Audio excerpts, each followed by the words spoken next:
Here we go!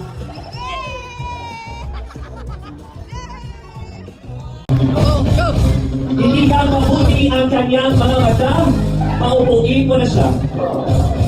Taas ang kamay!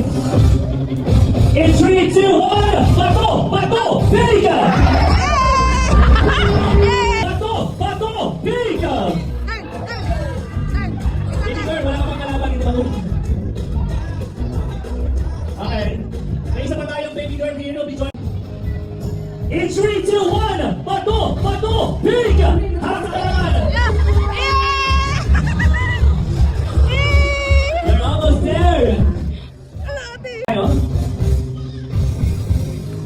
In 3, 2, 1, taas ang kamay. Bato! Bato! Piliga! Taisha! Hello Taisha, where are you from? Philippines and India.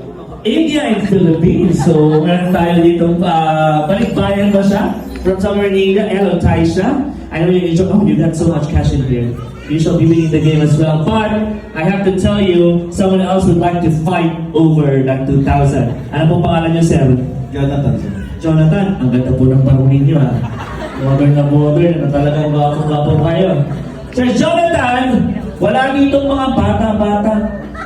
Equal ang around natin, ano, huwag kayong matakot. Okay? Taisha will be a good player, so you just have to give her a good fight as well. Talikod po tayo. We're gonna have the last 3 rounds. The first to get 2 points. The first to get 2 points will rule the game. First round, raise your heads. In 3, 2, 1, bato! Bato! Pick! Sa kalaban. Okay. On the scissors. One more round. Dahil sa paspasan. Taas ang kamay. In 3, 2, 1, bato! Bato! Pick! Harap sa kalaban. Wala pa sir, wala pa. Not yet, baby Taisha. You got the first round. You need 1 more round to win, and you lose the game. That only means Taisha, sir, will still have a chance to win. Jonathan versus Taisha. Will this be the last round? Or will there be another round?